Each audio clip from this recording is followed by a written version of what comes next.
Narendra surrender.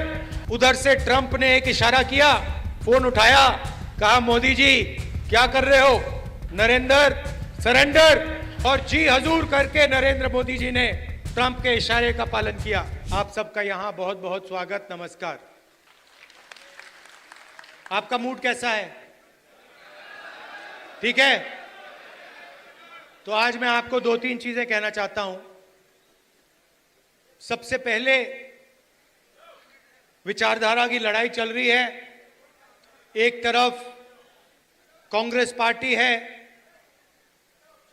हमारा constitution है, और दूसरी तरफ बीजेपी और आरएसएस जो इसको मानती नहीं है और इसको खत्म करना चाहती है। हिंदुस्तान की सारी संस्थाओं को, इंस्टीट्यूशंस को उन्होंने पकड़ लिया है। हर संस्था में उन्होंने अपने लोग डाले हैं और देश को आस्ते आस्ते आस्ते देश का वो गला घोट रहे हैं। तो पहली लड़ाई संविधान की है। एक तरफ हम कांग्रेस पार्टी, हमारी विचारधारा, और दूसरी तरफ आरएसएस जो संविधान के खिलाफ खड़े हैं।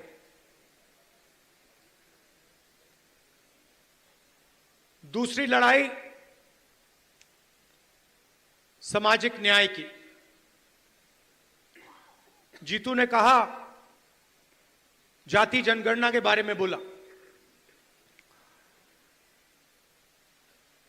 पार्लियामेंट हाउस में, लोकसभा में मैंने देश से वायदा किया था कि कुछ भी हो जाए, जाति जनगणना लोकसभा और राज्यसभा में पास होगा।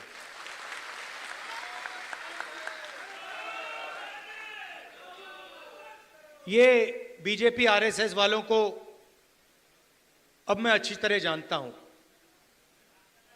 इन पर थोड़ा सा दबाव डालो, थोड़ा सा धक्का मारो, डर के भाग जाते हैं ये लोग। जैसे उधर से ट्रंप ने एक इशारा किया, फोन उठाया, कहा मोदी जी क्या कर रहे हो,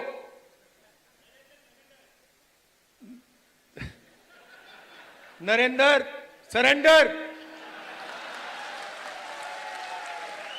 और जी हजूर करके नरेंद्र मोदी जी ने ट्रंप के इशारे का पालन किया। आपको एक समय याद होगा जब फोन कॉल नहीं आया था, 7th फ्लीट आई थी, 71 की लड़ाई में 7th फ्लीट आई थी, हथियार आए थे, एयरक्राफ्ट कैरियर आया था। इंदिरा गांधी जी ने कहा मुझे कुछ जो करना है मैं करूंगी।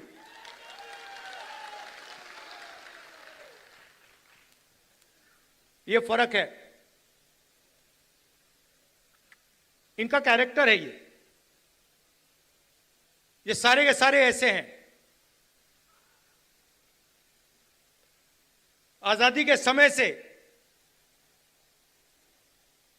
सरेंडर वाली चिट्ठी लिखने की आदत है। एक सेकंड में थोड़ा सा दबाव पड़े, भैया ये लो।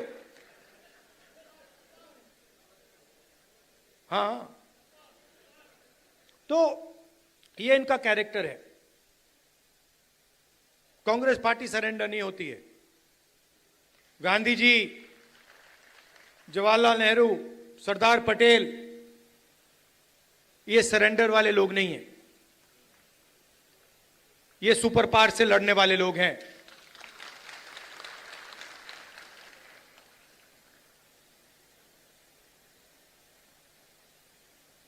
तो जाति जनगणना की बात मैंने कहा, देखिए आपको जो करना है करो।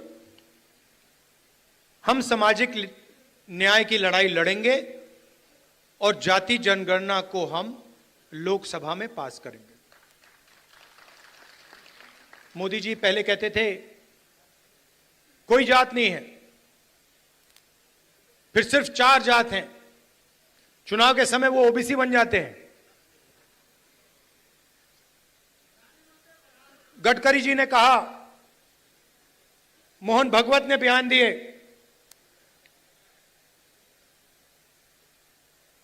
थोड़ा सा दबाव पड़ा, एकदम सरेंडर हो गए। मगर मैं इनको जानता हूं,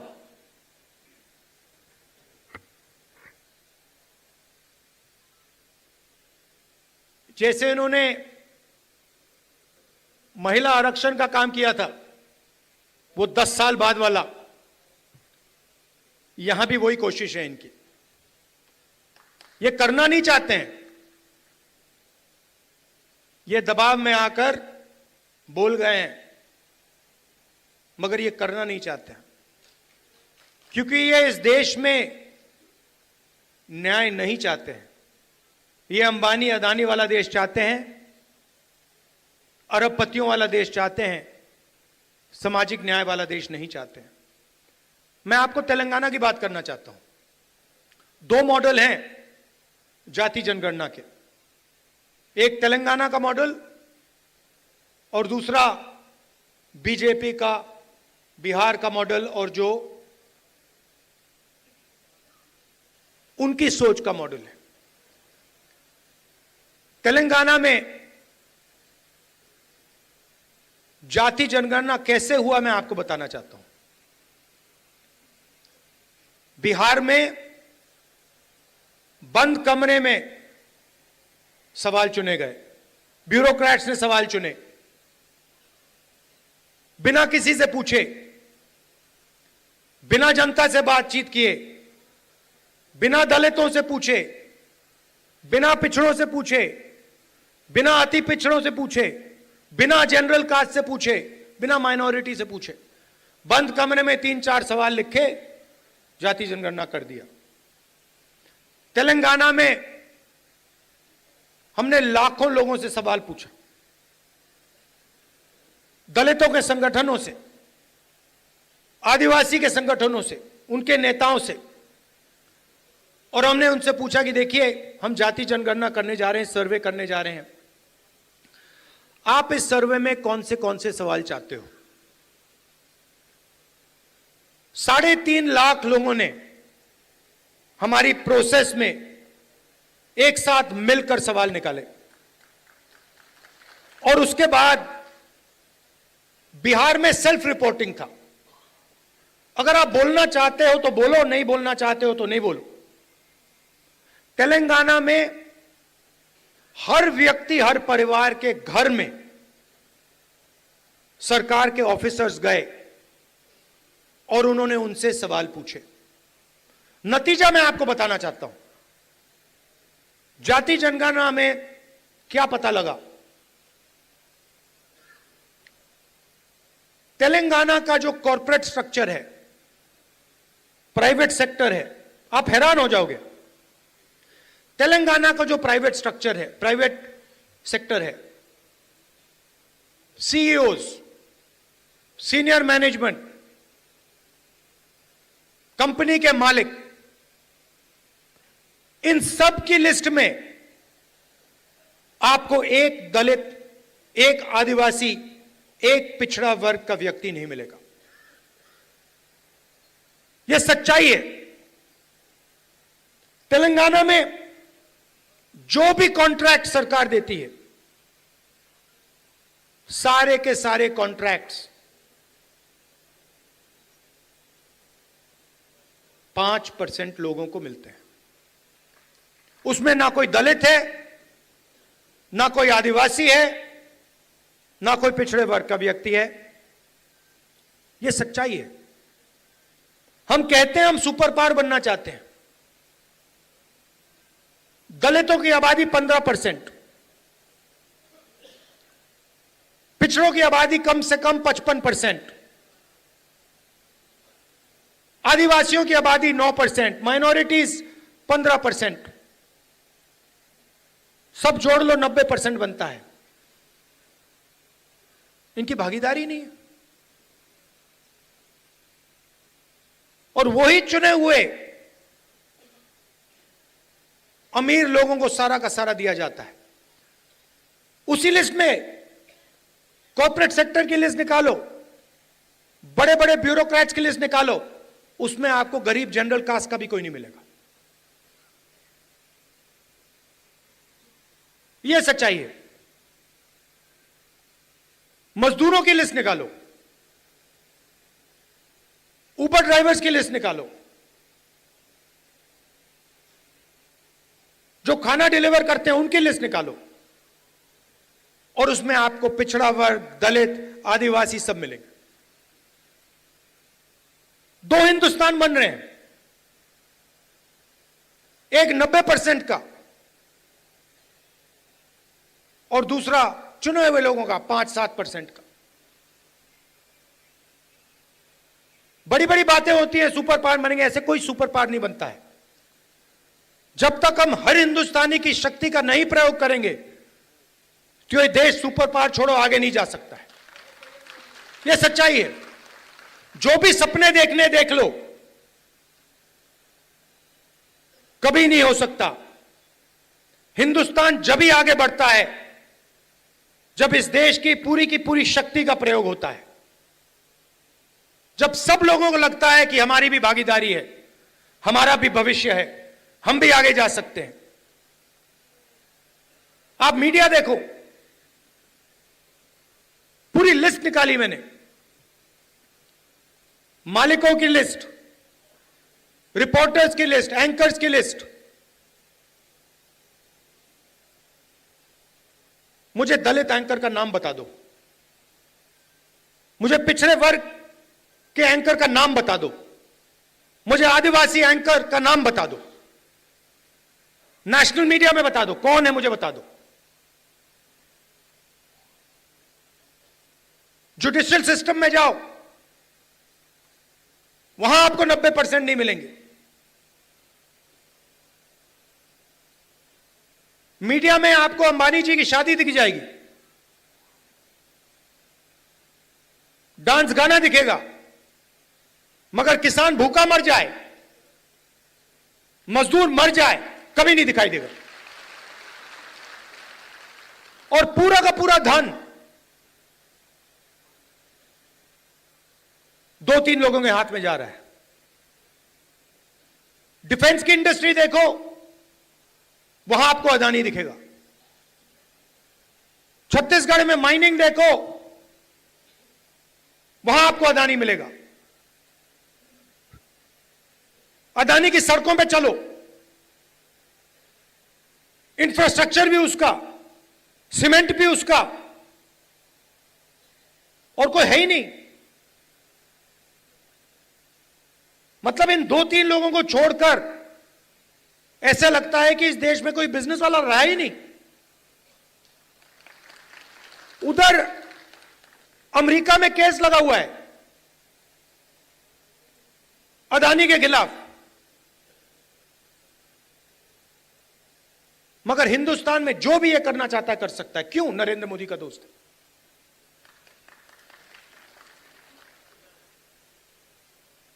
तो हो क्या रहा है?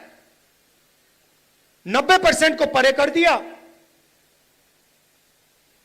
गरीब जनरल कास्ट को परे कर दिया, और सारे के सारे बिजनेस यही 5-6 लोगों को दे रखे हैं। नाम आप जानते हो।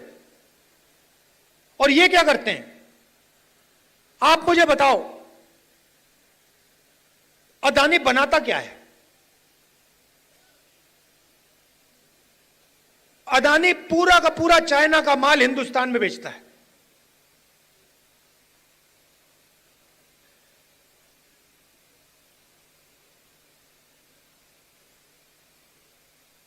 तो अदानी पैसे बनाता है, अंबानी पैसे बनाता है, और चाइना अपना माल हिंदुस्तान में बेचता है। यह फोन जो है,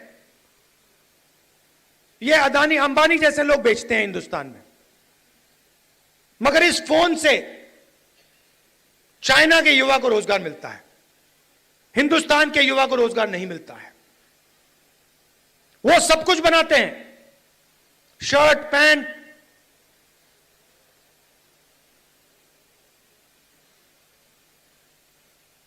मोबाइल फोन, सोलर पैनल, और यहां पे बेरोजगारी फैलती जा रही है, फैलती जा रही है। जहां भी देखो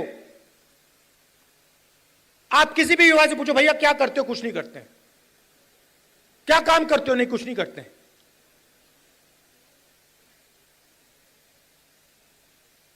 यह हिंदुस्तान की सच्चाई है और इससे छुपा नहीं जा सकता, चाहे मीडिया कुछ भी कहे। देश की सच्चाई है कि इस देश के युवाओं को रोजगार नहीं मिल सकता और इस देश के युवाओं का कोई भविष्य नहीं है। अगर आपको बिजनेस चलाना है हिंदुस्तान में, या आपका नाम अदानी हो या अंबानी हो, नहीं तो आपके लिए डिमोनेटाइजेशन, गलत जीएसटी,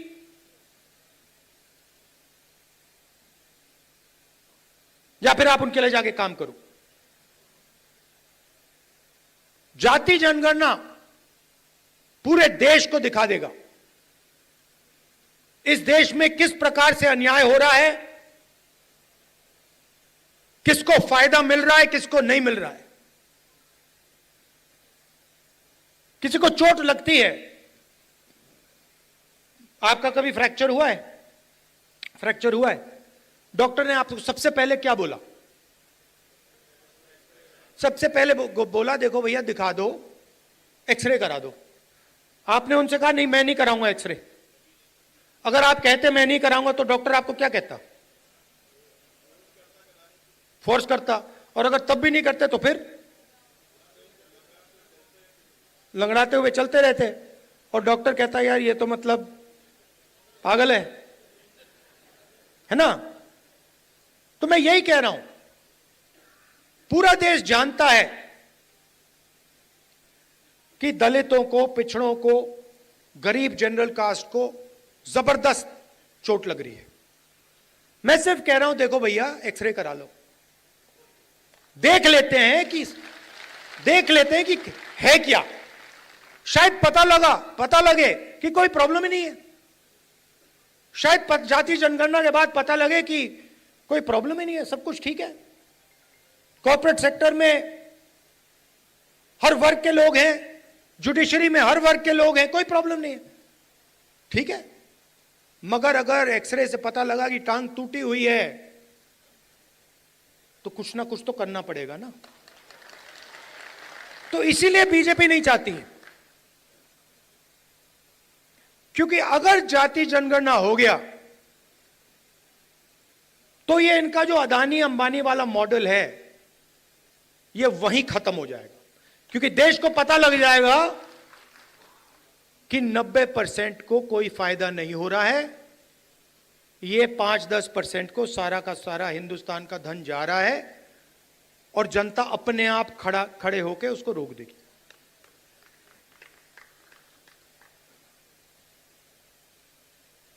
यह लड़ाई चल रही है। और तेलंगाना मॉडल जो है वो जाति जनगणना करने का सही मॉडल है। तो हम जो चाहते हैं, जो जाति जनगणना होगा, चाहे मोदी करे या कांग्रेस पार्टी करे, वो तेलंगाना मॉडल वाला जाति जनगणना होगा। थोड़ी सी मध्य प्रदेश की बात करता हूं। देखिए यहां पे इस स्टेट में कांग्रेस की जो विचारधारा है, कांग्रेस के जो कार्यकर्ता हैं, कांग्रेस के विचारधारा के जो लीडर्स हैं, उनकी कोई कमी नहीं है। यह भरा पड़ा हुआ है। इसी कमरे में बीजेपी को हराने का टैलेंट बैठा हुआ है। मगर आपके हाथ बंधे हुए हैं।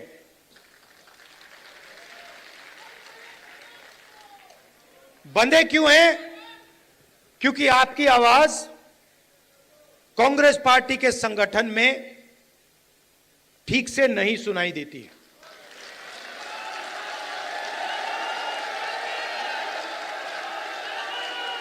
ये हमारी सेना है, ये लड़ने के लिए तैयार है, ये मरने के लिए तैयार है। बीच में 2-3 लोग उल्टे सीधे बयान देते रहते हैं।